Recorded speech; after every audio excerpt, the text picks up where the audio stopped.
Yo, yo, yo, what is up? What is up? What is up? Welcome back to the third intermission.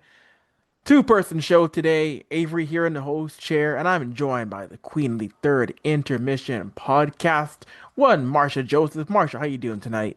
Yeller, we out here. It is warm. It is wild. Hockey still exists. Basketball is on. Baseball is on. The sports are thriving. Can't go wrong with that. We're living the life here. Right? No, yeah, this time right now in the middle of, early June is one of the peaks when it comes to sports. Nearly everything is happening but football right now, so it's fun. Yeah, yeah. Is it just mass chaos? No, exactly. Could not agree more. And of course, time this taping, game one of the Stanley Cup Final, Carolina, Vegas. It's now 2-1 Carolina. And I posted on our Instagram, do people care about this Cup Final? And this is one in which so many people, Marcia, outside of the Vegas area, want to see a Carolina four hmm game sweep. And to be honest, I don't blame people with how things have gone on with the Vegas Golden Knights over the past few weeks and months. I spoke my piece when it came to John Tortorella stuff, and then Yeah. again we saw at the media day, Carter Hart was up at the podium talking, and his avail was cut short when Sean Gentry, when he was asked by Sean Gentry from the Athletic, asked him about what he's done to improve himself after London 2018, and listening to what he was talking about, that dude said a whole lot of nothing. That dude said a whole lot of, oh, I'm going to the community, I'm doing this. It's like, dude, you are not on top Word of, salad. yes, Marsha, word salad, and on top of the fact that he wore a Free Alberta t-shirt to practice. Like, come on, dude. Come on. Come on. Free Alberta from what? Uh, You know? I just think he's like the most sheltered, most confused, like needs to be able to speak about this in a manner that like is deserved. How long are they gonna stop him from like talking about this? Because it's something that's gonna follow him forever, really and truly. yeah. For as long as they keep him as their main, you know, and it's shameful that this is how Vegas is really handling the situation. Um, because some would think that they're better than that, but it is what it is. They've taken a downwards trajectory. Oh well, sucks to be them because now everyone hates them even more.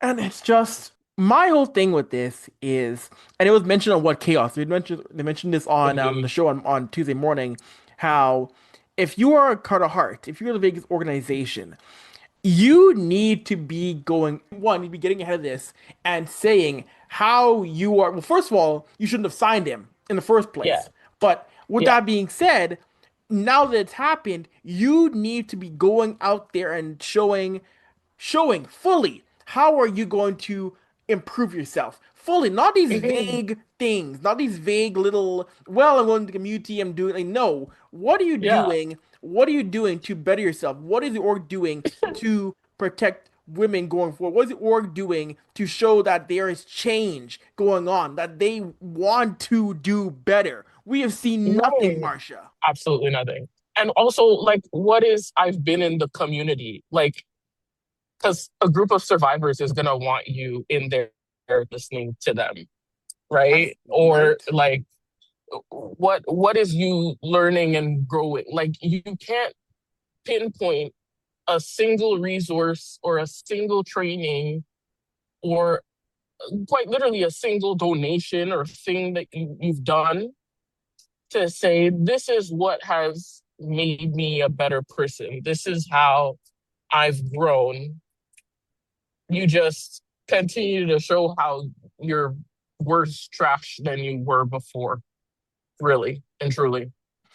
Yeah, and it's the thing. What just irritates me is that when reporters talk to him about this. When reporters like Sean Gentili go to up to him at a media day and PR cuts it off or PR shuts it down. No, no. This team Mhm. signed him. This team signed him. Even though, they were acquitted, the media is not going to just all of a sudden say, oh, this is not no longer a story. This is just dead and gone. Mhm. No, the Yeah. press is going to keep discussing it. And the fact that it appears not the fact that these teams and league are still ill-equipped to handle it is a Mhm. horrible indictment on everything that's gone on, Marsha. Yeah, it really is. It really is. And it's unfortunate that this is how they choose to manage it, is to baby him and hide him behind a a wall, a microphone, whatever. And it's like a look off in the distance to your PR person because, oh, this is too far. I don't want to answer this. It's shameful. Yeah, it is. It is a thing that I hate because if honestly, if you were to pull away, if it's tough because if we take away Carter Hart from this series, there are actual good storylines when it comes to purely hockey between Carolina and Vegas. And one of those stories that no one's mentioning because other things happened with the Golden Knights is we'll get to the player side of it was Joel Ward. If the Vegas Golden Knights Hmm. win the Stanley Cup, Joel Ward would become the first black on bench coach to win a Stanley Hmm. Cup. And that is is an amazing feat. And there's so many people that would be so proud of that. But like the situation has been such a stain on the organization that there are so many people that probably don't even know that this is the case. Like, yeah, you could watch the game, but how many people are recognizing the fact that Joel Ward is on the bench? Yeah, that's the thing. Yeah, and I profiled Joel, and Joel Ward is easily one of the best people in hockey, one of the by far greatest people as a player, as a coach, what he's done with Black Yes. Girl Hockey Club. And the fact that his story isn't being told right now because of everything, not just one guy, but everything that's happened in the past month with the Vegas Golden Knights kind of sucks. Hmm.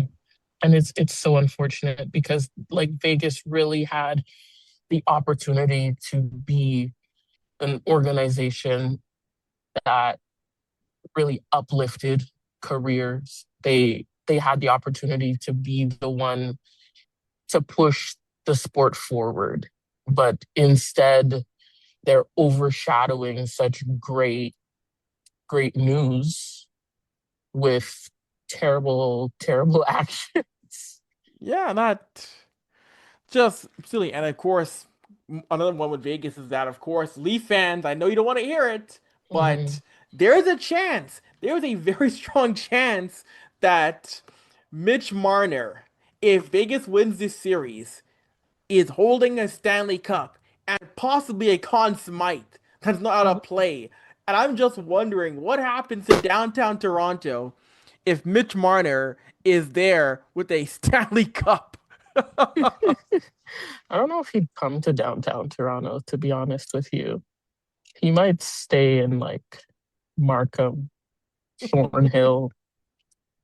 I don't know, do something of the sort because of the dark times, Avery. Remember the dark times he doesn't want to talk about. Um, but you know what? Good for him. He found his way out of that, and he's able to produce. I wonder what is different. I wonder what finally clicked. But I'm happy he was able to make it work. It's just unfortunate it had to come at the detriment or like with some digs at Toronto, because I feel like that was unnecessary. Like, yeah, some crappy things happened in his time here, but in the last 2 years, I think the organization treated him very well and like bent over backwards to ensure that he was successful, and was happy here, and his family was happy here. But it doesn't seem that that was reciprocated. But as I said, it is what it is. Like, I'm not losing my breath. He's doing what he's doing. Of course, it's frustrating because every Leafs fan wishes that he was able to do that here. But the past is the past. Like there's only so much that you can dwell on this for, you know. But the other like bright side to that is if Carolina wins, another former Leaf is gonna be holding up the Stanley Cup in Freddie Anderson, the love of my life, amazing goalie. And his like since his time on the Leafs has also made a really great turn in his play and how he's been really solid for Carolina, especially throughout this year's playoffs. So, and I think that's something that people haven't really been talking about a lot. So kudos to him for sure. Mhm. Yeah, totally. That's a great point. Is that there are leaf factors on both sides of the coin with both Vegas and Carolina. And yeah, Freddie Anderson, someone who has found a way to put it together, who has found a way to have a phenomenal postseason, goals against average of under 180. He's been someone who has been a rock on a Hurricanes team that has just steamrolled their way through the Mhm. Eastern Conference. And we know about the whole Eastern Conference final curse. They dealt with that quite easily against the Habs. They made that look easy against Montreal, Marsha. Yes, yes, definitely. And it's again the ability to be solid, to be confident, to, you know, stick with it so that the people in front of you can do what they have to do and not have to worry about the back end, right? Yeah, no, exactly, exactly. And a lot of names who I think, another name who I would love to see win a Stanley Cup, someone who's been through a lot, has been Taylor Hall. That's a Hmm. guy who I think is so deserving of winning a Stanley Cup in his career. With all he's gone through, the trials, the tribulations, the amount of teams that he's bounced around with, he has found a way to be a Yeah. key cog in that Hurricanes offense, Marsha. Yeah, yeah. It's actually quite surprising how important he's become. And not like in a I'm going to stand out and be that one guy every single time kind of way. It's more of a leadership, being a solid guy, um, who's going to be that level of encouragement. Okay, who knows when we need to dig in? Um, it's just a mix of everything from him because of his experience, because of his levels of disappointment. Um, but you're right. He's another guy that I think is pretty deserving of that as well. No, absolutely. So we'll see how the rest of this series goes as in the first period, Carolina is up 2-1 after one that saw them get off to a very, very hot start to begin this one. And other NHL news, been a little bit of news, actually more a little bit, quite a bit of news in the NHL this week here. The All-Star game is getting a brand new format. To an extent, it's still gonna be a 3-on-3 tournament, but it's going to be now be a five-team tournament.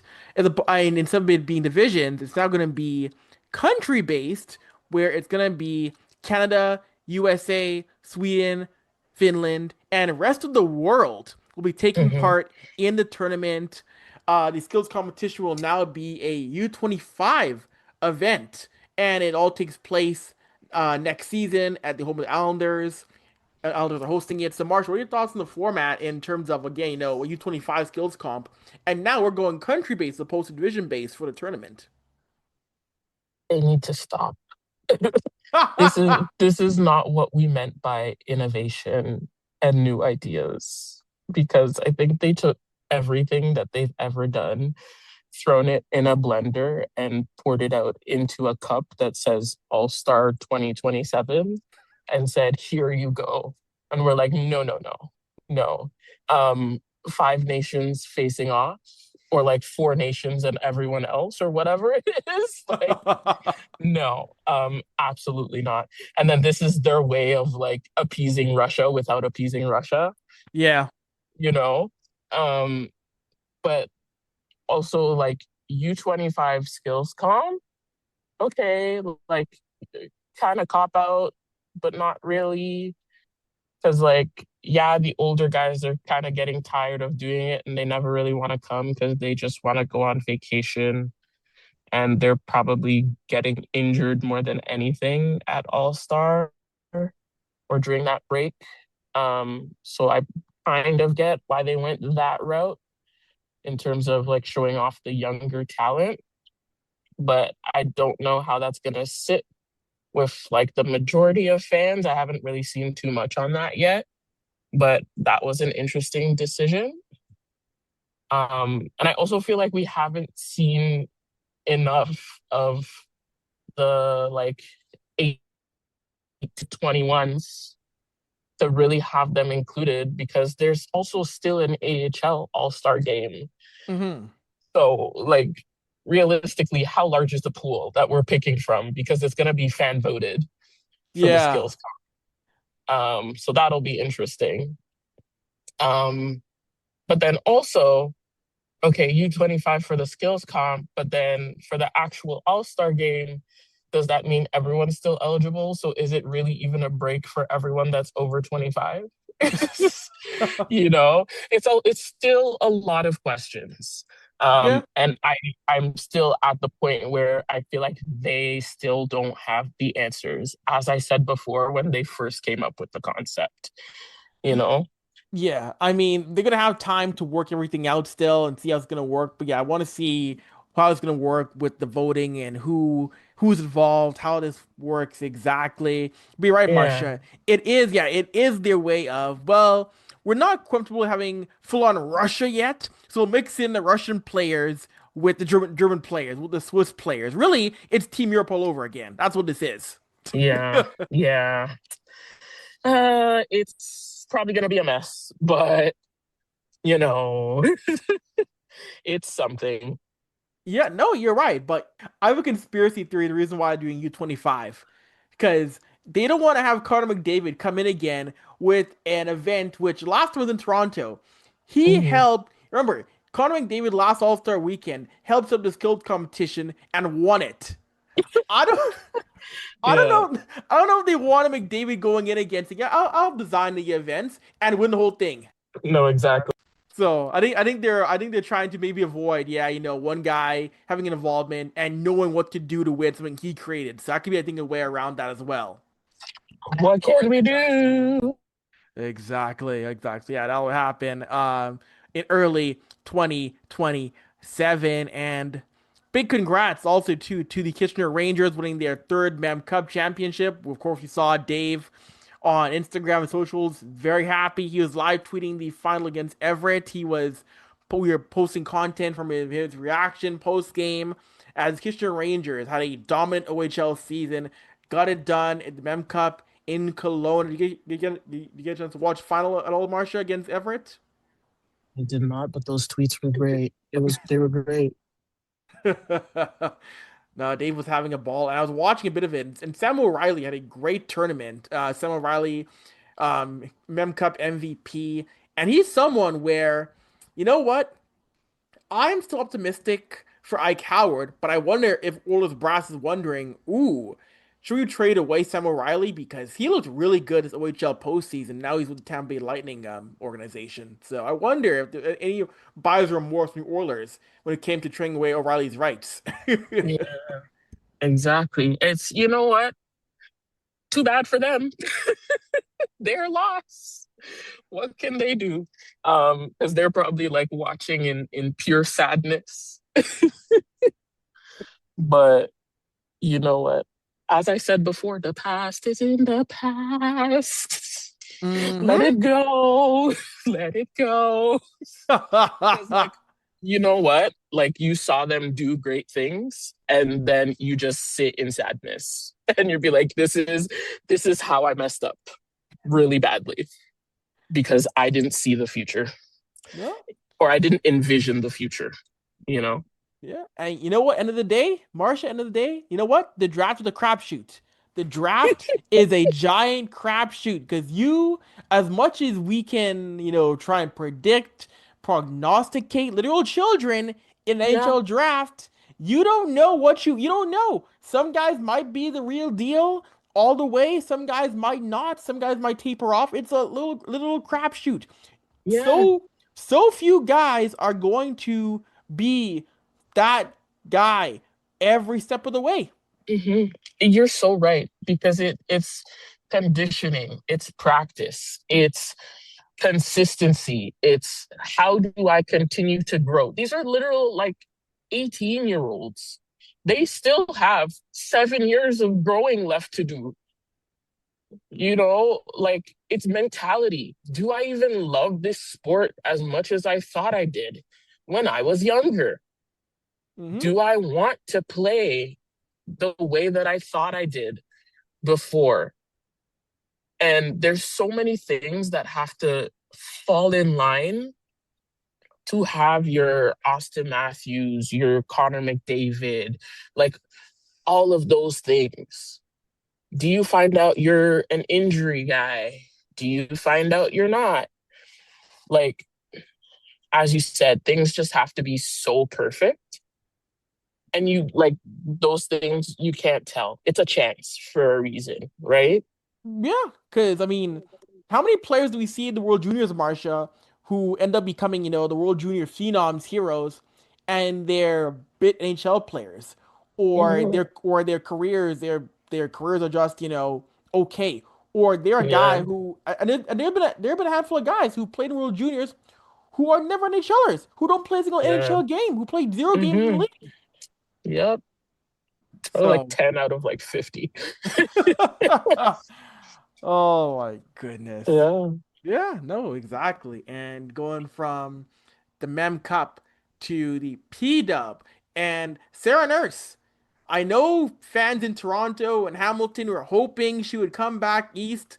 They are hoping she would go back to the Scepters or she would sign with Hamilton, PWHL. But nope, she just Mm-mm. re-signed a new 2-year deal with the Vancouver Golden Knights. So, Marsh, how do you feel about Sarah staying out west for 2 more years? It's a little sad, but I think I saw it coming. I don't think it would make sense to me for her to kind of jump ship. Like, I think with Hamilton coming in, everyone saw it as a possibility, but I don't think she was gonna do the start a new team again. Right. She just started something with Vancouver, and with them firing their head coach, was it this morning or yesterday? Hmm. Um, they like probably went to her when they were making this deal with her and said, we're going to build with you. We're going to build around you. And let's make us competitive next season. So stick with us for a year or two and let's see what we can do. Don't leave, don't go home, you know? Let's see what we can do.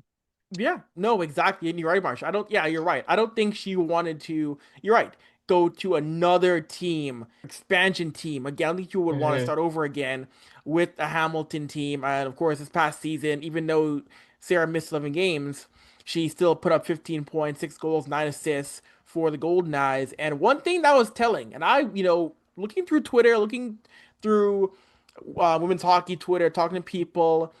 We mentioned right there. You mentioned Brian Aldalski was let go after 1 season, and in the notice on IG of Vancouver letting her go, in the likes of the Golden Knights announcement, we saw one Sarah Nurse liking Mm-hmm. that post of Aldalski being let go, Yep. That should and be telling enough. yep, and I going through social media, seeing GoldenEye fans, they were saying, he didn't connect with players, he didn't connect in the market. He was too Mm-hmm. bland, they didn't like his style. He wasn't a coach that was meant to coach an expansion franchise. And Yeah. I interviewed Brian twice during the Takeover Tour series. Nice enough guy, but I would say he was a bit too even keel for what's going on with Mm. Vancouver in the sense like he didn't seem like the right fit for that kind of Not franchise. fluid enough. Yeah. Yeah. No, I can see that. 100%. Like, especially with the energy that it seemed like Vancouver was trying to bring in, it didn't seem like there was enough of an error. It seemed like it was a lot of my way or the highway, which is what felt like was happening with Troy Ryan, like one third of the way into the season Hmm. this year. And like the room was like, I don't want to say lost, but like there was no interest because, and they were only like playing for themselves because maybe the coach wasn't listening to the opinions of those veteran people that have done this before. Yeah. So they needed something fresh, and they're open to that, and they're excited for that. And again, yeah, so a bunch of openings now in the PW with now another opening in Vancouver. And I do wonder, yeah, Toronto has openings, Vancouver's got an opening. I'm seeing the names being thrown out there. And one name that I keep seeing thrown out there is someone who I know she hasn't coached as a head coach yet at the pro level, but Jessica Campbell is someone who I keep seeing as a possible name in the PWHL. Of course, she moved on mutually from the Seattle Kraken, and Hmm. I do wonder how hard PW teams are going to try and bring someone like her in to maybe either Toronto or Vancouver. Yeah, I think she would be fun, but for the sake of NHL trajectory, it would be even better if she got a head coaching position in the NHL. Hmm. Though I wouldn't be surprised if PW teams are reaching out to her just for her expertise and how well she could connect with players and her level of innovation. Yeah. No, you are totally correct in that, Marcia. Yes, I wouldn't be surprised if there are some teams reaching out, but yeah, I'm not Jessica Campbell. I don't know if she wants to remain in the NHL. I imagine she probably does want to remain behind an NHL bench, but we'll see. We'll see how things go from that standpoint. And before I go, I do want to give a shout out.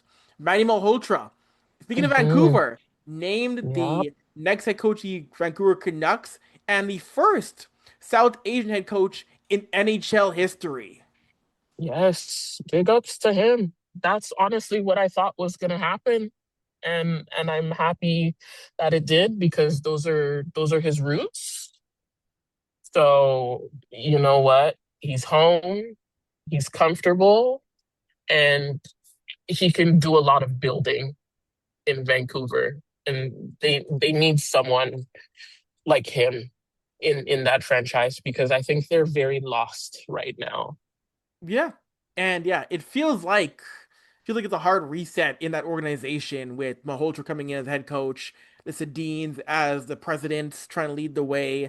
It feels like Vancouver is trying to have a hard reset. We saw the trades that we this is a team that's already moved on from Quinn Hughes and JT Miller. So Hmm. it feels like Hmm. it's a new era coming in for Malhotra. We'll see what he can do. As someone we won a Calder Cup 2 years ago with Abbotsford, so we'll see what he can do as an NHL head coach now, Marsha. Yes, definitely, and that's really exciting as well, for someone like him to get that kind of an opportunity, especially as you said with that hard reset, because it's also an energy shift in Vancouver as well. Because there seem to be a lot of weird vibes. Quinn Hughes,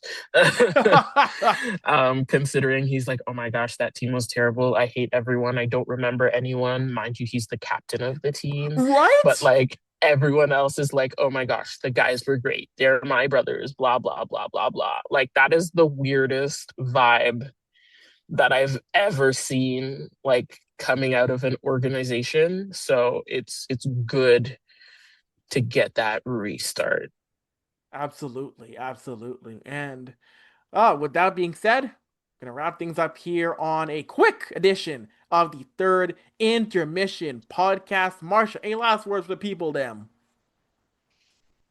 Don't forget to breathe. It's a rough one out there, Hmm. but it will be okay. And Yes. hopefully Vegas loses. And also, hey, World Cup's coming to Toronto and Vancouver in a matter of what, 10, Like, 11 days? So, yeah, oh dear hey, Lord. so prepare yourself for TTC. It's gonna be a mess. The trans gonna Oh be my God. wild. So prepare It's so yourselves. bad. I know, I know. Bracing already. Oh my goodness. Anyways, with that being said, thank you for letting us create space in between your head top. Don't forget, drink your water, mind your business. Until next time, we are out of here. Deuces. Bye.